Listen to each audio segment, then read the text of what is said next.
Tier ranking popular booktube books. Now I thought it'd be a fun idea to basically look at some really popular booktube books and rank them. Now obviously I'm going to annoy some people because we're talking about popular books here. But I thought it'd be fun to look at some really popular booktube books and rank them. So the top tier is everyone read this. Then we have science fiction and fantasy fans need to read it. Solid book, hard to recommend, and a book I would never recommend. Alright, let's get into it. Firstly we have Good Omens by Terry Pratchett and Neil Gaiman.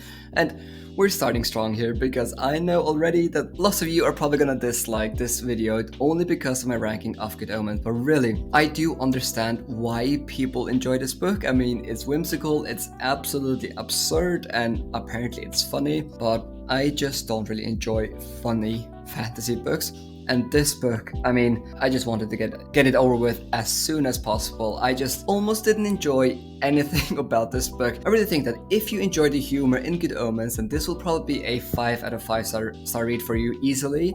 But if you don't enjoy the humor, then this book will be a nightmare. And I just have to be honest, I have to put it in will never recommend. Not because I necessarily hate the book, but it's just a book I would never recommend. And then we have Ninth Reign by Jen Williams. Without a doubt, one of the most unique fantasy books I read since I started my booktube channel. And I'm so glad I picked up this book because really, if you're looking for a modern and very unique and refreshing fantasy book, then this is definitely a book you should check out. The pacing is wonderful, the characters are great, and really, this series has some of the best animal pet companions I've ever come across in fantasy. Now, I don't really think that this book is for everyone, but I really think that all fantasy fans should at least give the first book a read because, as I said, it's so unique and different, so that's why I'll put it at the top of fantasy fans should read it. And then we have The Final Empire by Brandon Sanderson. Everyone knows that this is a booktube darling, and for good reason. This is the go-to book to recommend if people want to get into fantasy. I mean, I do it.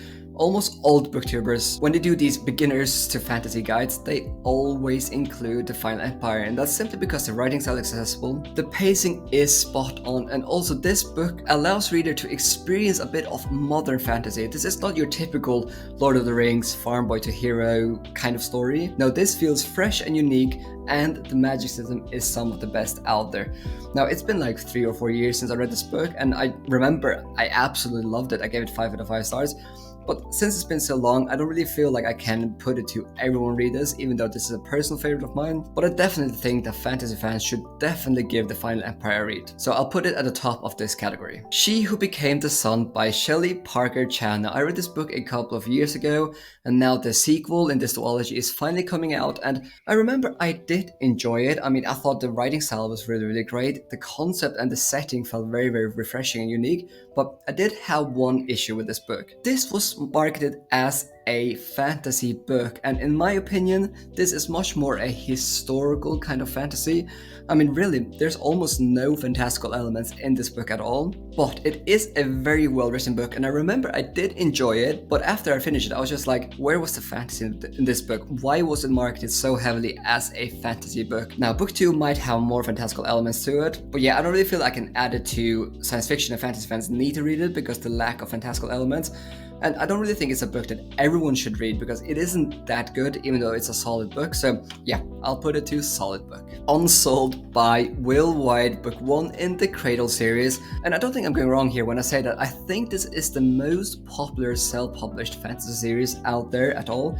I mean, this series has literally sold millions upon millions upon millions of books, and people just generally love this book. Now, I read the first 2 books in the Cradle series, and I do understand a bit why people are this addicted and obsessed about this series, but if I'm being absolutely honest, this book just didn't work that well for me at all. But I just think that progression fantasy might not be my thing. Now, I need to read maybe a couple more books before I really say it's not my thing, but just the concept of having a character level up wasn't that interesting in my opinion. Now, I don't hate Cradle, but I gave this book 3 stars and I gave book 2 out of 5 stars, so it's not really a book I have ever recommended on this channel, so I need to put it on will never recommend, but I will put it at the top. Alloy of Law by Brandon Sanderson, which is book 1 in Mistborn Era 2, so you basically have to have read the Mistborn trilogy first before coming to this one. But yeah, Mistborn Era 2 was a very hit or miss with me. Like, I could make a full video talking about my experience because I basically reread some of the books there just to try to get back into it, and basically it was just overall a very, very mixed bag. But I did enjoy the quartet as a whole in the end. It was one of those series that the more time that is passing, the less I think about it, and also my perception of the whole trilogy is also declining quite rapidly for some reason.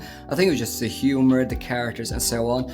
The Alley of Law, I mean, if you are a Cosmere fan, then this is a definitely recommend, because yeah, it is 4 books set in the Cosmere, and there are definitely some huge Cosmere references in the last book. But I really think that Alley of Law is one of the, it's not a bad book, but it's probably one of the worst books written by Brandon Sanderson, if I'm being absolutely honest. So yeah, if you're a Cosmere fan, definitely read this. I will definitely put it up here if you're thinking about Cosmere fans.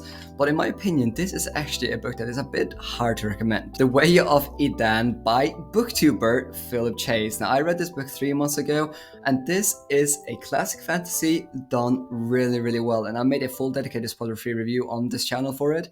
Now, the prose here is almost Tolkien-esque, if I'm even allowed to say that.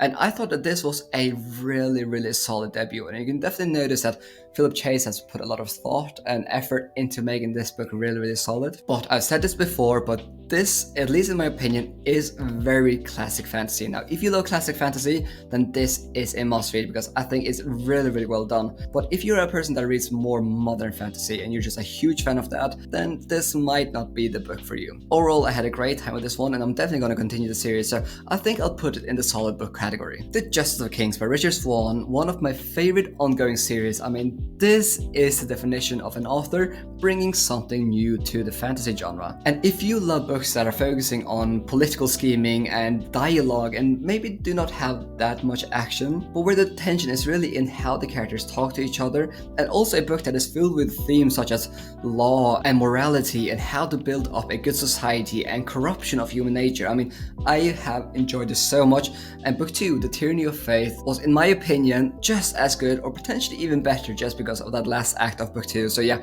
this is definitely a series I am loving so much, and if you are a fantasy fan, you should definitely give this series a read, because as I said, it definitely does bring something new to the genre. So I really think that I'll add it to the top of fantasy fans should read this. The Tress of the Emerald Sea by Brandon Sanderson. Now, I am not a hater of Sanderson. Sanderson is literally one of my all-time favorite authors. But when I heard that this book was basically a Cosmere novel that was almost similar to Princess Bride, I knew that this book was probably not gonna be a huge hit for me. This book is whimsical, it's filled with a lot of humor, it's well paced, and it's quite fairy tale-esque, and I thought it was well written, but I don't know what it is, but there's just something about books that are humorous and whimsical that just very rarely work for me, and I just knew going into this book that this wasn't going to be a new favorite of mine. And while I thoroughly enjoyed the first 50 to 70 pages, the rest of the book was just okay. I mean, it wasn't bad, but it also wasn't mind-blowing, so I think this is a solid book. Definitely not a new favorite of mine, and I know so many booktubers just rave about this book. I don't really understand it, but it's not a bad book, so I'll put it at the bottom of solid book. Legends and Latte by Charles Baldwin. This book has been everywhere in the fantasy community, and I know I literally talked about me not enjoying books that are whimsical and funny and so on, but I think it's a bit different when it comes to slice of life fantasy. For some reason, every once in a while I'll read a slice of life fantasy and I will thoroughly enjoy it, and Legends and Latte is a book where I just had a great time, and I also think it was right timing when I picked it up. Like, I was just looking for something that wasn't too serious, and I just absolutely fell in love with the cast of the characters. Just a plot of an orc that used to be this badass warrior that now just wants to retire and build up a coffee shop in an area where they've never heard about coffee. It's just so brilliant in my opinion. It is a perfect palate cleanser in my opinion. Now, this isn't a new Game of Thrones or Lord of the Rings book at all, but it's just a really great time, and I don't really have any major criticisms because I just think that Charles Baldwin, he just really nailed exactly what he tried to accomplish with this novel. So yeah, I think again, this is a solid novel. I mean, it's not nothing groundbreaking, so I'll probably put it at the bottom of solid book. Elantris by Brandon Sanderson. So I read this book around a year ago, and basically I expected not to enjoy it that much because so many people talk about that this is Sanderson's first published novel and is also the weakest Cosmere novel and so on and so on. So I went into this book with very low expectations, but the big surprise is I actually quite enjoyed this book. I think it might just be because my expectations were so low, and I was pleasantly surprised by it. I mean, some of the humor here is quite cringeworthy, but just the overall plot of having this city of people that are dead, but they aren't dead because they actually can't die, was just absolutely haunting. And I really enjoyed a lot of the scheming, the character arcs, and especially the analysis of religion. I think was really well done in this novel. So I mean, it's not as good as The Final Empire or Words of Radiance or Way of Kings, obviously, so if you compare it to those books, this is not going to be a good book, but I had a great time with Elantris, and I really think that more booktubers should rate it a bit higher than they are at the moment. So I'll probably put it at the top of solid book. Senlin Ascends by Josiah Bancroft. This is a book I read this year. This is actually a quartet that I wanted to read the whole series this year, and I read the first 3 books, and I only have 1 book to go, and I am planning on finishing this series. That should at least tell you that I didn't hate this book or anything, but man, Bancroft is such a talented author when it comes to prose and creativity, but he's also one of the most frustrating authors I've come across in a while. I swear, every single book I read in this quartet so far has had some incredible moments with beautiful writing and great characterizations, and then it's also had some moments where I'm just like, why? Why did you make that decision? Like, just why? So it's simultaneously great and ridiculously frustrating, and I enjoyed Senlin Ascends, but again, there's definitely some things here that I did find quite frustrating, especially Senlin is quite a passive character in the first book. But this series is also one of the most unique series I've come across, maybe ever. Literally, it all takes place within a massive tower. I mean, how crazy is that? So yeah, I don't really feel like I can add it any higher than solid book, and I'll probably add it somewhere right in the middle. Red Rising by Pierce Brown. So I've actually literally almost just finished this book, and I made a dedicated spoiler-free review for it if you're interested. Now, I might rank this book way higher depending on my enjoyment of Morningstar and Golden Sun, or I think it's the other way around, Golden Sun and Morningstar, because a lot of people say that after you read book 2 and 3 and even the later books as well, your appreciation for the first book goes up a lot. But in my opinion, this wasn't a bad book, but it definitely didn't live up to any kind of book where I would rate it like 4.5 or 5 stars. But I can see so much potential, so I'm really looking forward to continue the series.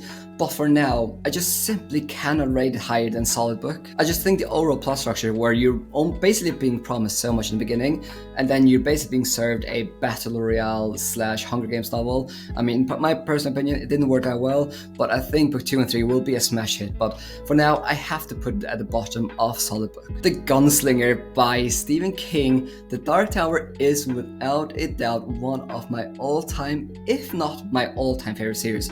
I mean, this series is so ridiculously unique. It's so ridiculously absurd and weird, but has some of the greatest characters, and it's just one of the most bold and ambitious series I've ever come across, and I just have to applaud Stephen King for even thinking about writing such a crazy series. But The Gunslinger, which is the first book, is, in my opinion, the weakest book in the whole series. But it's also a book that when you finish the series, and if you read the whole series, then you will start to appreciate this book so much more. So really, I think the Dark Tower series is a book that everyone should read. So that's why I'm thinking maybe I should put it up here. But The Gunslinger is also a book that is quite hard to recommend because it is, as I mentioned, probably the weakest in the series. So if I'm only judging by the book and not the series, then I will have to put it at hard to recommend. Now, if I judge it on the whole series, I'll probably put it at the very top, but since we're doing a book ranking, I'll put it at the top of hard to recommend, which kind of breaks my heart. The Grace of Kings by Ken Liu. The Dandelion Dynasty is becoming my new obsession. I'm currently reading The Whale Throne, and I'm addicted to this series, but it is a dense series that literally spans over I don't know how many years, and just the pure ambitiousness and scope of this world is absolutely ridiculously crazy. And Ken Liu also tells the story through a third-person omniscient point of view, and I know a lot of people don't enjoy that kind of narration, but in my opinion it just works beautifully, and this series is literally bringing something so new to the table. And if you're a fan of series that are epic in scope, that have beautiful character arcs and really riveting politics and a lot of plot twists and heartbreaking moments, then this is the series for you. Now, as I mentioned, I think a lot of people, when they pick up the first book, they're kind of overwhelmed by it and they don't really enjoy it, and I totally get it. But in my opinion, this is one of the greatest books I read this year, and The Wall of Storms Book 2 is even better. So I really think that if you are a fantasy fan, then you really need to give this one a read. It's one of the best novels I read this year and one of the best I read in a long time, and I'll actually put it at the top of fantasy fans should read it. Assassin's Apprentice by Robin Hobb, the first book in the Farseer trilogy, and without a doubt one of the best character studies I've come across in fantasy. Now, Robin Hobb, she knows how to write characters, and this series has also beautiful writing, and it's a real slow burn, but in my opinion it is so rewarding and it is so heartbreaking. So if you are a reader that loves slow-paced books with beautiful writing and incredible characters, I mean, Fitz, he is one of the greatest characters I've come across in fantasy, period. And Robin Hobb is called the Queen of Fantasy for a good reason, because she definitely deserves that. Now, the first book isn't even that long, so it's definitely a book that all fantasy fans should read, but actually I think that this is a book that even people that don't enjoy fantasy that much would potentially also enjoy, because as I said, it is just so beautiful. And really, even though this is a fantastical novel, it is really about the character of Fitz and his hardship. So I know I should probably add it to this category here, but since it holds a special place in my heart, I will add it to the very top. Breach of Peace by Daniel Green. Have you ever heard about Daniel Green? No, I read this 2.5 years. I basically read it straight when it came out, and it's very short. It's like 100 pages, and I didn't have high expectations when I went into this book. And overall, I did enjoy it, but actually I never continued with the series, and I don't really remember anything from this plot. So I don't know if that is a good sign, the fact that I don't remember it and I didn't feel any motivations to continue. But from my memory, I did have a great time, and I think I gave it 4 out of 5 stars at the point when it came out. So I'll probably just add it to the bottom of solid book. Malice by John Gwynne. So I actually just posted a dedicated spoiler-free review for this whole quartet, if you want to hear my full thoughts on whether The Faithful and the Fallen is a series for you or not. But basically, I think that if you are a fan of worlds that feel classic but do have that modern feel where the pacing is much faster, the characters are maybe a bit more realized, and there's also some really great twists on a lot of tropes we come to know, such as a farm boy to hero or prophecies and so on, then this is the series for you.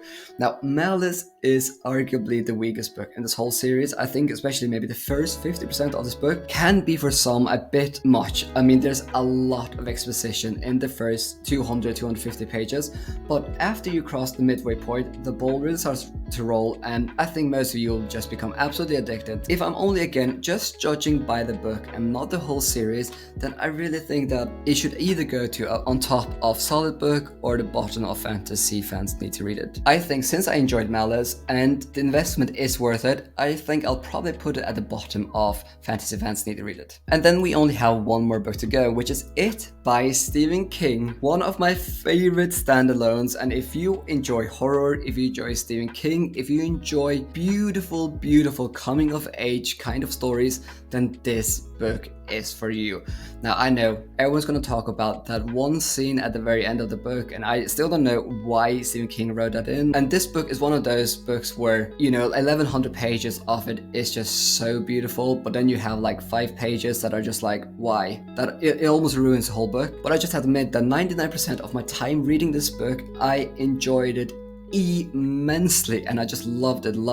So even though it has a problematic scene, I just really feel like I need to still give it a high rating because it is just so iconic. It's so good. It's literally some of Stephen King's best writing to date. Now, I don't really think I can put it on everyone should read this because it's horror, and again, as I said, it had that one scene, but I really think that if you're looking for a solid horror standalone novel that has some of the best coming of age utilization I've come across maybe in my whole life, then you need to read it, and I really think that it probably deserves to be at the very top of fantasy fans should read it. Alright, let's see if I would make any changes. Okay, maybe I should put Bridge of Peace a bit further down because I said I don't really remember the plot, so it's quite hard to recommend for me. So I'll probably put it down here, and I'll probably put Senlin Ascends a bit further down, and I think Red Rising could definitely go above Legends and Latte. I'll probably put Tress of the Emerald Sieges at the bottom of solid book. Yeah, I think that is good. And fantasy fans should read. Let's have a look at this one. Yeah, I am quite pleased with that one. So yeah, I think that is my rating. So yeah, thank you so much for watching. I really enjoyed doing this ranking. And if you think I should do a part 3, definitely let me know. Alright, and as always, a special thanks to my Patreon support with you here. I really appreciate it.